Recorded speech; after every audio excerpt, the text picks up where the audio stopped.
Hey YouTubers. Okay, we're on the 99 Subaru Outback again, as always, and got to check engine light. So gonna check it and gonna use this guy, which I got from Harbor Freight. It's actually a really nice code reader, surprisingly useful. My seat cover is coming apart. Everything on this car is coming apart, but works real well. So where do you plug it in? It's way under here. Nope, it's right here. Yeah, there it is. Okay, so plug her in like that. And then take the key, turn it to the on position,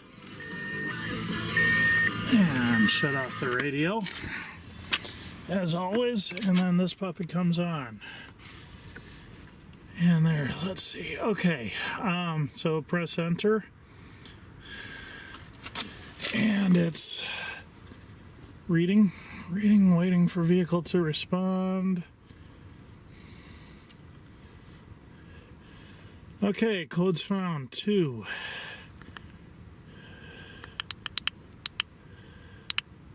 Read codes.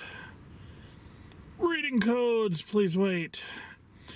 P325, and that's a knock sensor. And then 446, that's the evap vent control circuit. Okay, so let's see if we can knock out that knock sensor one. Right there. Okay, shut this guy off. Pull the key out. Pull that guy down. And we're ready to go. So, where is the knock sensor? The knock sensor on these 2.5s is, you go in, here's the throttle body, the throttle and cruise control, and it's straight down from there. I did have to take the air tank and blow out all the crud down there. Okay, so here it is. I'm finally getting it off. I did have to take off the intake box. You don't have to take the whole thing off, just take this clamp that goes to the throttle body and the 2 screws off, and there's 1 or 2 hoses. And then this is a manual transmission, so I did have to take, there's a slave cylinder. That's this guy right here for the clutch. Clutch is right here. That's a clutch lever.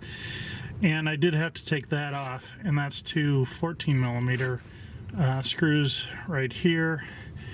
And then I took off 1 hose. That was just to get access back here. This is the setup for getting to the knock sensor. It's a 14mm wrench, and then it's just straight down from this, and pull it out. And the interesting part's going to be getting it in. It's impossible to show it, but it's right on the bolt right now. So that's how you get it out. Okay, with a lot of bad language involved, I actually got the thing in the right spot, and I got the connector on right here, and this up here is the latch to get it off. Just push down where my thumb is, or use a screwdriver. So now I'm just going to make sure that the knock sensor is in the correct orientation, tighten it down to the, I think it's 15 foot-pounds, and then put a new zip tie on this cable so that it's in the right spot. Put everything back together. Okay, once everything's back in, the slave cylinder's back in for the clutch. That was just these 2 bolts. Very easy to take out, gives you lots of room. I have this one vacuum line to put in, which is for the power brakes. So I get that on, and get the intake box back on, and that should be it. Okay, so here we are, and I just started the code reader up again. We're going to go down to erase codes. Erase trouble codes, are you sure? Yes. Erasing. Oop, failed. Okay, well, it worked the second time anyway.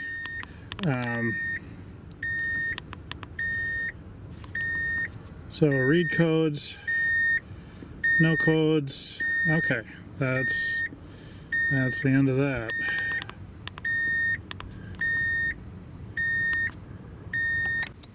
And there it is, codes found 0. So everything's off, and I'm going to drive it around for a while. Just to show you, this is the old knock sensor.